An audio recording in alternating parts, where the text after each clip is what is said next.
क्योंकि स्पष्ट रूप से मैं आरोप लगाता हूं कि पुलिस हत्या कर देना चाहती है उनके जान को खतरा है। छोटी सी बच्ची के साथ जैसा उनको व्यवहार करना चाहिए, एक किशोर पुलिस होती है उसे ट्रेनिंग दिया जाता है। ये पुलिस अधीक्षक स्तर के व्यक्ति, इनको ये पता नहीं है कि अगर छोटी बच्ची पीड़ित हो तो उससे कैसे बात करना चाहिए। तुम चले जाना थाने, तुम जाना, बोलना, फिर करता है कार्रवाई करेगा, साफ साफ बताना, इस तरह का आदेश दे रहे थे। पीड़िता का जो है गलत इस्तेमाल करना चाहते थे और जो है कि आरोपियों को बचाने के लिए इनको गुमराह करके न्यायालय तक लाया गया था। ये सब लाल फीताशाही वाले, ये अंग्रेजों से भी बदतर हैं। इतना घिनौना इनका रवैया है कि एक सामान्य इंसान को देख दीजिएगा, आप उसे बता दीजिएगा ना, तो जब पीड़िता को, छोटी बच्ची को देखेंगे ना, तो उसके आंख से आंसू आ जाएगा। और मैं कहता हूं इनके आंख का पानी तो मरा हुआ है ही है। यहाँ के माफ़ कीजिएगा पत्रकारों का, गिने चुने पत्रकार हैं आप जैसे लोग, छोटा सा खबर छपा, एक दो मैंने पोर्टल में देखा ढंग से आया है, बाकी इनके आंख का पानी मरा हुआ है, इनका पुरुषार्थ मर गया है। मैं कहता हूं अब मर गया है आंख का पानी यहाँ के नेताओं का, जनप्रतिनिधियों का, जो एक छोटी बच्ची पर रेप अटेम्प्ट होता है और ये कुछ नहीं बोलते, और ये आकर चमचागिरी करके, चाटुकारिता करके ऐसे अधिकारी को, ऐसे निर्लज अधिकारी को सिर चढ़ा के रखते हैं। और मैंने एसपी सरगुजा से हम लोग मिलने गए थे और एसपी सरगुजा का जो व्यवहार है, उनके बातों से ऐसा लगा कि जो है जिस ढंग से कार्रवाई करनी चाहिए वो ऐसा नहीं कर रहे हैं। इंडियन पुलिस सर्विसेज एक डेकोरम, एक डेकोरेटेड अधिकारी होता है। उस अधिकारी से इतने नकारेपन की, इतने घटिया व्यवहार की मुझे कदापि उम्मीद नहीं थी कि पीड़ित पक्ष से वो इस तरीके से बात कर। कुन्नी चौकी के अंतर्गत बलात्कार करने की कोशिश एक पुलिसकर्मी के द्वारा किया जाता है। उस मामले में पुलिसकर्मी की अभी तक गिरफ्तारी नहीं हुई है। बाकी 2 आरोपी अभी भी जेल में हैं। उनका आज सुनवाई था जिसमें उनकी जमानत याचिका लगी हुई थी और इस जमानत याचिका में उनको राहत मिल सके, इसलिए पुलिस वाले किस कदर मदद कर रहे थे उन आरोपियों का, आइए ये हम नहीं आरोप लगा रहे हैं, यही बताएंगे। हम पहले भी आपको बता चुके हैं कि पीड़िता की बड़ी बहन, आज कौन आपको बोलने के लिए गया था, क्या कह के आप क्यों आए हैं अंबिकापुर में भाई? कि न्यायालय में जा कहीं क्यों जा बयान ले। तो कोई पुलिस वाला भी साथ में आया था? नहीं, पुलिस वाला बस घर जा रहे, नोटिस पहुंचाए। नोटिस, ये नोटिस पहुंचाने के लिए गया था। और क्या बोला? कि न्यायालय में जाइए, वो बयान वान नहीं करके बोली है। शिक्षा का अभाव है इनके पास में, और अशिक्षा का ही जो है इनके द्वारा इस कदर इन पर मतलब कहर बरपा रहा है, ये देख सकते हैं और सुन सकते हैं कि इन्होंने कहा नोटिस के ज़रिए कि आपका आज वहाँ बयान है, जबकि कोई बयान नहीं, सिर्फ़ और सिर्फ जमानत याचिका खारिज करने के लिए सिर्फ इनका वहाँ पे उपस्थित रहना जरूरी था। लेकिन सही बातों को पुलिस नहीं बताई, और ये शिक्षा के अभाव के बगैर यहाँ के जो सामाजिक कार्यकर्ता हैं और उनके अधिवक्ता हैं, जब उन्हें पता चला कि पीड़िता को इस कदर परेशान किया जा रहा है और बार बार अंबिकापुर भेज करके इनके आर्थिक, शारीरिक और मानसिक रूप से परेशान किया जा रहा है, तो तत्काल वहाँ पर न्यायालय में पहुँचे और उनके बाद की स्थिति यही बताएंगे। ये आप बता दीजिए सबसे पहले कि आज उन 2 आरोपियों के, जो एक शिक्षक और एक नवयुवक जो आज जेल के अंदर है, उनकी सुनवाई होनी थी। उनका जो जमानत याचिका जो है लगा हुआ था, और वो मतलब उनमें राहत की स्थिति निर्मित हो, ऐसा कुछ तो नहीं था। देखिए, ये घटना जो है जी 21 जनवरी 2022 की घटना है। पीड़िता की ऊपर जो जिस तरह से बलात्कार करने की कोशिश की गई थी, उस पर अपराध दर्ज हुआ है। अपराध क्रमांक 20/2022, धारा 457, 354, 34 और पॉस्को एक्ट 7-8 लगा हुआ है। आरोपियों की गिरफ्तारी हो चुकी है, वो जेल में बंद हैं। उनके अधिवक्ता के द्वारा जमानत आवेदन माननीय न्यायालय के यहाँ दायर किया था, उसकी सुनवाई होनी थी। और पुलिस वालों को पुलिस वाले पीड़ित परिवार के लोगों को किस कारण से नोटिस के ज़रिए न्यायालय में बुलवाया गया, उद्देश्य क्या था, हम भी नहीं समझ पाए। और यहाँ आने के बाद पता चला कि उनकी जमानत याचिका लगी हुई है। आपको नहीं लगता है कि इनको बुला करके इस तरह का बातें बोला गया है? मुझे विश्वास है कि ये लोग जो है पीड़िता का जो है गलत इस्तेमाल करना चाहते थे और जो है कि आरोपियों को बचाने के लिए इनको गुमराह करके न्यायालय तक लाया गया था। ये रहे पीड़िता की तरफ से, हालांकि सरकारी वकील होता है लेकिन सामाजिक कार्यकर्ता होने के नाते भी शुरुआत दिनों से ही इनके साथ में पीड़िता को मदद करते आए हुए हैं। और अभी हमारे साथ में मौजूद हैं assistant professor Aqeel Ahmad Ansari sir, और यहाँ पर अभी पुलिस अधीक्षक सरगुजा से मिले और उन्होंने क्या आश्वासन दिया और किस लिए बुलाया गया था, इसमें आप क्या अपना राय देना चाहिए? देखिए क्या है कि हर रोज़ की तरह अपने क्लास लेकर के मैं अपने क्लास को लेकर के जैसे ही उठा तो मुझे पता चला कि आज फिर से पुलिस ने पीड़ित पक्ष को, यानी जो पीड़िता है उसे, उसकी बहन को और उसकी माता को फिर अंबिकापुर लेकर के आई है। उनके एडवोकेट ने मुझे फ़ोन किया। जैसे ही फ़ोन आया, अब हमको भी काम होता है, हम व्यस्त होते हैं, कई तरह के काम रहते हैं, उस काम को छोड़ करके बहुत हड़कम समझ गया हम लोगों में कि आज पुलिस क्यों लाई है। क्योंकि स्पष्ट रूप से मैं आरोप लगाता हूं कि पुलिस हत्या कर देना चाहती है उनके जान को खतरा है।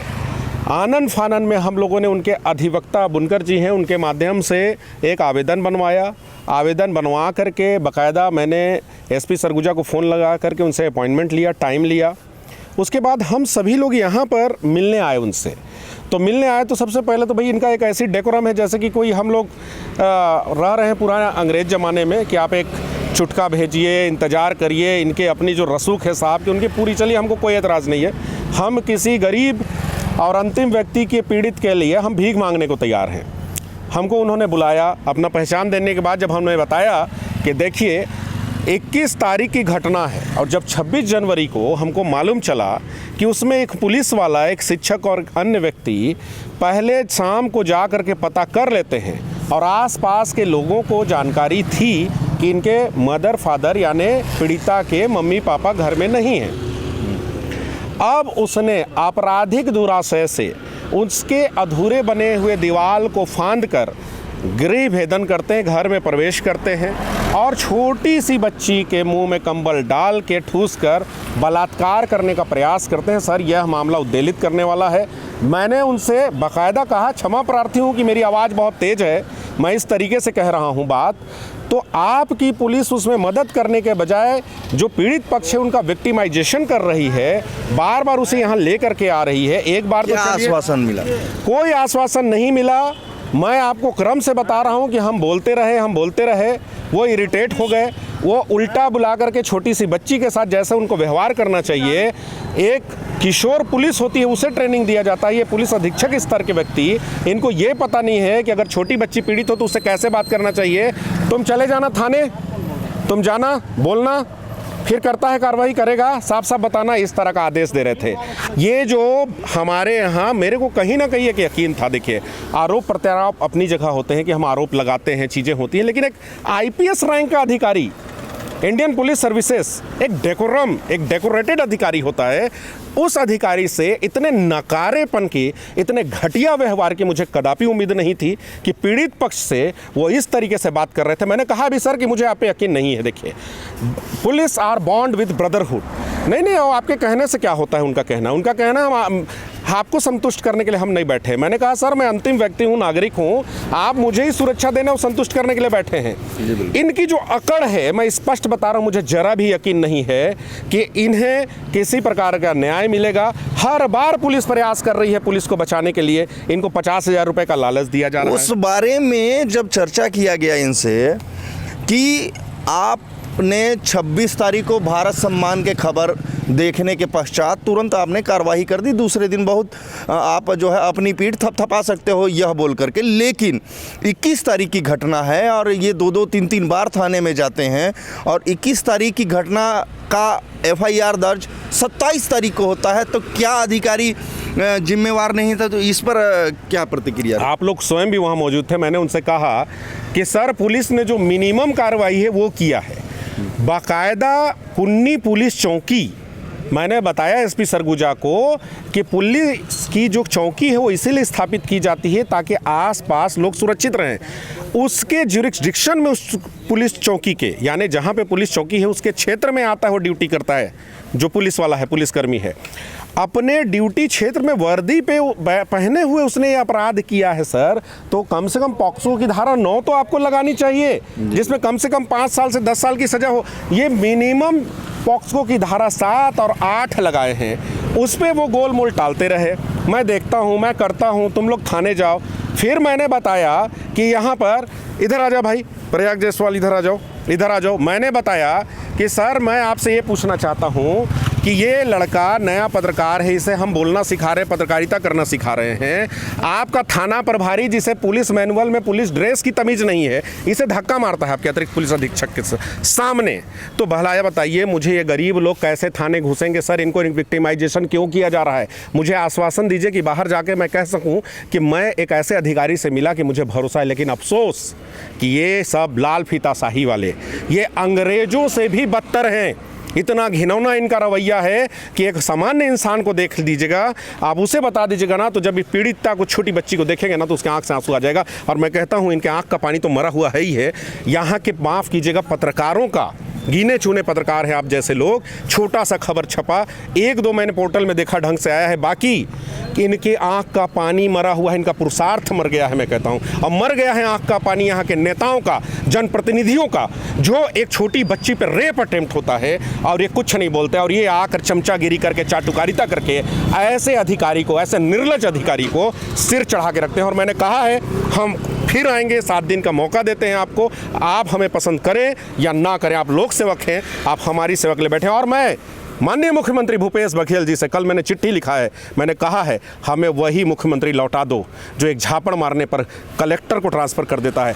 मैं मांग करता हूं मुख्यमंत्री से, एसपी सरगुजा का तत्काल इसे छुट्टी पे भेजा जाए। इस तरह का निष्क्रिय व्यक्ति, जिसके रहते ग्राम कुंदी में इतना बड़ा लॉ एंड ऑर्डर का मामला बनता है कि जहां पर वो शपथ ले रहे हैं, मैंने शिकायत किया है लिखित रूप से, मौखिक रूप से, उसके बाद मेरे सामने और हम सबके सामने पीड़ित को ये धमकी के लहजे में बात करें, इसका तत्काल इसको छुट्टी पे भेजा जाए ताकि अन्य अधिकारियों को भी समझ मिले।